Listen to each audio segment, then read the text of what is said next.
If you're a new player to cards, this site can be a little bit confusing to navigate.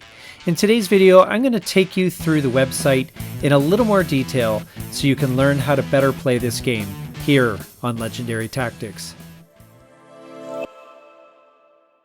So I'll just take a few minutes to go through how to use this interface for the menus and so forth, as I found it's very useful to have a good overview as to what you're looking at. So just beginning here in the top left corner, we have gold, and gold is basically you get that every time you complete a mission or win a game, and you use that to buy more card packs. Diamonds are used to buy card packs, bundles, and equipment. They're sort of the, I guess, higher end currency that is used in the game. And this here is a tracker for the number of wild cards that you have. And these are used in crafting cards that you would like to get in order to help you to build your deck more quickly and more efficiently. So you can see I got a lot of wild cards here. I don't know why I haven't used them all, but anyway. So here we have training. So training, I'll just click on this one right here. Takes you to essentially the tutorial, and so you can now I've already gone through the tutorial, so I have a deck, a lot of decks already, but when the first time you play the game or what have you, you will see there'll be a basic training decks there for you to learn from. You'll see the starter deck is what you're looking at. So that is where you find the tutorials and just practice.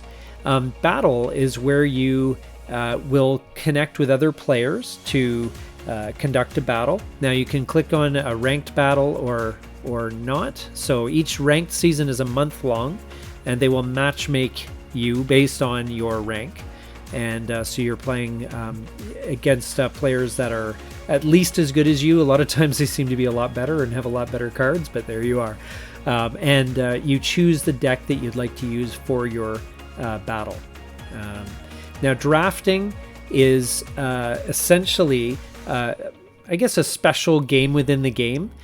You can build a deck from random cards, and as it says, head to battle, and you try and win as many games in a row, and you use a ticket to enter the draft, and you can join in.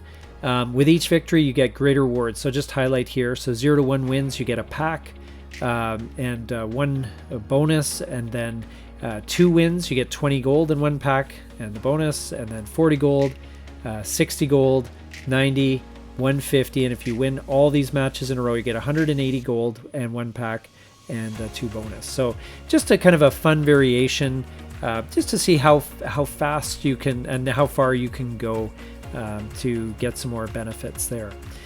So the progress track, now this will show you how highly ranked you are. You can see I'm not particularly highly ranked. I'm working my way up. I'm trying to get to Field Marshal. It's kind of one of my goals. And it kind of gives you an idea of what level of each of your nations you're currently at. So you can see that the USA for me is the highest, then Japan, then Germany. So that is, and it gives you an idea of how many days left in the season that you have. So after every season you do get knocked back a number of ranks. So you have only a certain number of amount of time to get up to the higher levels if that's your goal. And so it's something to pay attention to. And you can see this as there's a Japan starter campaign, all the benefits that you have claimed and so forth. And so this next reward that I'm up for is the Japan special wild card, and then you can see the standard gold card and a random pack and so forth. So you can see what benefits you are going to get when you level up. That's what the numbers here at the top are. So the next thing, as soon as I get to level 10 with the Soviet, I will get a national pack, and then 2 diamonds after that and 20 gold after that. So you can see how far you are along. Obviously the US is very, very close to leveling up, and I'll get a standard gold card when that happens. So just kind of neat to see what's coming next. Then we have the cards. Now this is, you choose your deck. Now you can choose a brand new deck if you'd like. or you can choose a deck, an existing a deck that you'd like to edit. So we'll just go into my Japanese aggro deck that I've been working on, the Jagro deck.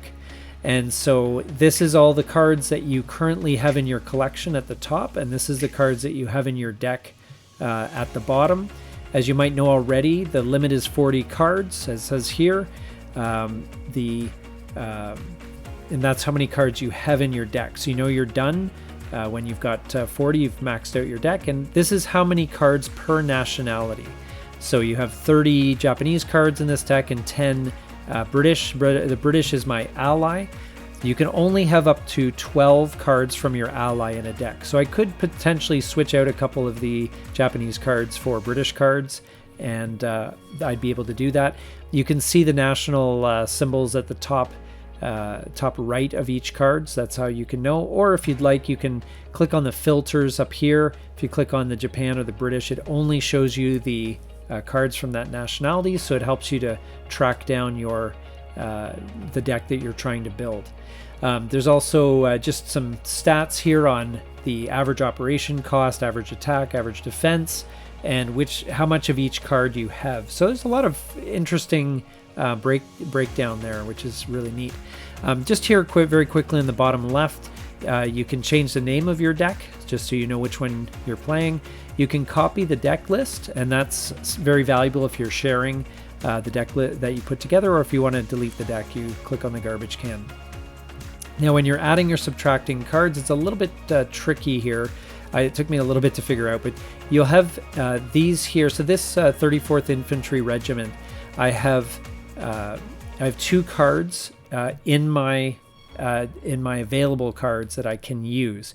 If there's a slash through them, that means it's in your deck. So now if I wanted to add one, I would just click on the first one. Now what's bizarre is that it will actually put the slash in the second card there, and you can click on the one to recover that. Now if you want 2 cards in your deck, you click on the 2. Now I know it's giving me a warning that I can't have more than 40 cards in the deck, but you can see both of them are slashed out. And if I want to bring them both back in to my available pool, then that's where they go. Now some of these cards will have special. So this 41st Bicycle Regiment, you can see it's got one. I've basically gotten some wild cards, or I've gotten one copy of the special card that have allowed me to have this special card. I can have up to 2 copies of a special card in my deck. So I actually have not added this one in. If I wanted to, I would click this, and again you could see it gets that slash through it. So yeah, and then the cards are organized by credit cost. So and the new cards that you've recently gotten are highlighted for easy spotting. And so if you want to find that new card that turned up in your deck, it's that you can find it very easily. You can also sort by infantry. You can sort, if you just want your artillery, tanks, bombers, fighters, by orders. So these are like event effects and countermeasures. I don't have any of those. So I've got a couple of British countermeasures here. So you can see I've got a new one, interception, that I can add in if I like. Here the gold cards are you can toggle the gold cards between the top or bottom of the card stacks. Here you can show everything if you'd like. Here you can sort according to the expansions. So you can say I only want cards from the base set, from the Allegiance set, from other expansions, and so forth. And then there's a collection overview, how much of the base set and Allegiance set and Breakthrough set and so forth that you have collected. So it's kind of interesting to see that. You can see I've got a ways to go. And again, there's a breakthrough of the wild cards. So if you are looking to craft a card, so if you really, really like a card and you want to have another one, so this is, for example, Convoy HX175, such a great card. So if I wanted to get a new one, I can spend a wild card. Now the cost is 1 standard wild card, and I've got 10 of them. So I'm going to buy this this card. And so now, if you'll look, I've got 3 available now. So you can use that to buy better cards if you like a certain card you want. And the most you can have is 4. Some of them are limited to 2, as it shows there. But if you want another one, you just click on that and it crafts the card, and then you get an extra. So you can, if you collect some wild cards, you can really shore up your collection and make sure you got the cards that you need. It can be a big help. And then when you're done designing your deck, you just click done and it'll save it for you. Now you can click on customization. There's this is more for the interactions with other players, what they call emotes, and you can choose different sayings, a different cheer, a different end game, oops, bad, something bad, a taunt, a proclamation, that kind of thing. So you can choose all the different taunts according to the nation, which is kind of nice. The collection, this is again just just another way of sorting your cards. So you can say, well, which cards do I have that are 7 or more, or 6 cost, or 5 cost? You can break it down according to nation again here and highlight the cards that are new, for example. And you can see how many new cards I have for the Soviet. I got 15 new. And when you hover your card over top, I'll just do this. So when you hover your mouse over top, the new disappears because the system recognizes that you have seen that that card now. So lots of ways of sorting and organizing the cards, which is very helpful, especially if you're looking to design a deck on your own. Now you can also buy the different packs and bonuses and card backs and all sorts of stuff. You can see now the good stuff is you buy with the diamonds. Some of them obviously are quite expensive in that sense, or you can spend the gold, which is fine too. There's no problem. And these are just the most popular ones. You can search by expansion, by equipment, by campaigns. And campaigns you can pay and join in on those, which is great. And if you want to pay real money for diamonds, then this is where you would get that. Now, if you'll notice, I have 170 gold. Now, some of these things you can actually buy for just regular gold. So I'm going to buy 1 pack from the base set. So I'm going to spend 100 gold. I'm going to click here. I don't know why they're congratulating me, but they congratulated me for buying a pack. So that's how easy it is to shop. Now, when you have a pack, you would go to packs, and you click on the pack, and it opens it up. It's kind of like a little Christmas present for you, and you click on each card to see what you get. So I have 1 amphibious assault. I have a KI-43 Hayabusa. This one here, National Fire Service. So that's kind of a good one, good countermeasure there. The War Machine and Unexpected Resistance. So that's kind of interesting. So especially against a unit which has Blitz. So that's a good British card. So we got 2 British cards, 2 Japanese cards, and a US card with that base set purchase. And so every 6 regular packs that you open, you get an extra wild card as a reward as well. So, and there's all sorts of cool stuff there, which I can let you explore. So that's how you open a pack. You can go on missions, I should say, the missions themselves, you can technically, I guess you can go on. They'll give you little goals, so you can qualify for extra gold.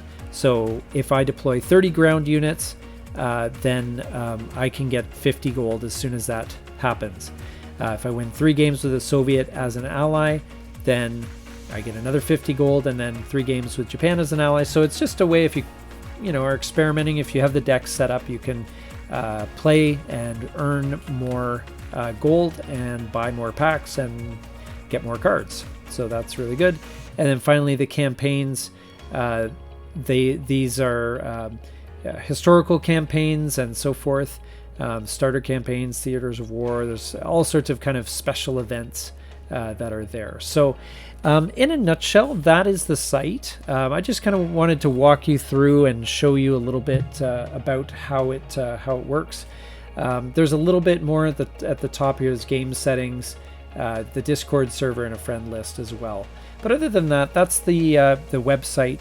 And I hope that was helpful for newer players, just trying to navigate the site and maybe find little corners of that you didn't know about before. And if it helps you design your decks quicker and better, then I have accomplished my goal here. So anyway, if you've lasted this long in the video, thank you so much for watching. I hope you got some value out of it. Please take a moment to like, comment, and subscribe down below, and we will see you here next time on Legendary Tactics.